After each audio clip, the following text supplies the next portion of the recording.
ನೀವು ತಿಳ್ಕೊಂಡ ಹಾಗೆ ನಮ್ಮ ಅಯ್ಯ ಸಾಮಾನ್ಯ ವ್ಯಕ್ತಿ ಅಲ್ಲ. ಅವನು ಗುಂಡಿಗೆ ಹೊಡೆಯೋ ಗುಂಡು ಇನ್ನು ನಮ್ಮ ಇಂಡಿಯಾದಲ್ಲಿ ತಯಾರಾಗಿಲ್ಲ. ಕನ್ನಡ ನಾಡಿನ ಕಲಿಯುವನು, ಅಧರ್ಮವ ಸಹಿಸದ ನಾಯಕನು, ಹುಬ್ಬಳ್ಳಿ ಮಣ್ಣಿನ ಸಿಡಿ ಗುಂಡಿವನು. ಕನ್ನಡ ನಾಡಿನ ಕಲಿಯುವನು, ಅಧರ್ಮವ ಸಹಿಸದ ನಾಯಕನು, ಹುಬ್ಬಳ್ಳಿ ಮಣ್ಣಿನ ಸಿಡಿ ಗುಂಡಿವನು. ನೀವು ತಿಳ್ಕೊಂಡ ಹಾಗೆ ನಮ್ಮ ಅಯ್ಯ ಸಾಮಾನ್ಯ ವ್ಯಕ್ತಿ ಅಲ್ಲ. ಅವನು ಗುಂಡಿಗೆ ಹೊಡೆಯೋ ಗುಂಡು ಇನ್ನು ನಮ್ಮ ಇಂಡಿಯಾದಲ್ಲಿ ತಯಾರಾಗಿಲ್ಲ. ಕನ್ನಡ ನಾಡಿನ ಕಲಿಯುವನು, ಅಧರ್ಮವ ಸಹಿಸದ ನಾಯಕನು, ಹುಬ್ಬಳ್ಳಿ ಮಣ್ಣಿನ ಸಿಡಿ ಗುಂಡಿವನು.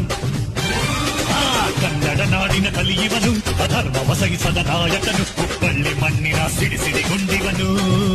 ನೀವು ತಿಳ್ಕೊಂಡ ಹಾಗೆ ನಮ್ಮ ಅಯ್ಯ ಸಾಮಾನ್ಯ ವ್ಯಕ್ತಿ ಅಲ್ಲ. ಅವನು ಗುಂಡಿಗೆ ಹೊಡೆಯೋ ಗುಂಡು ಇನ್ನು ನಮ್ಮ ಇಂಡಿಯಾದಲ್ಲಿ ತಯಾರಾಗಿಲ್ಲ. ಕನ್ನಡ ನಾಡಿನ ಕಲಿಯುವನು, ಅಧರ್ಮವ ಸಹಿಸದ ನಾಯಕನು, ಹುಬ್ಬಳ್ಳಿ ಮಣ್ಣಿನ ಸಿಡಿ ಗುಂಡಿ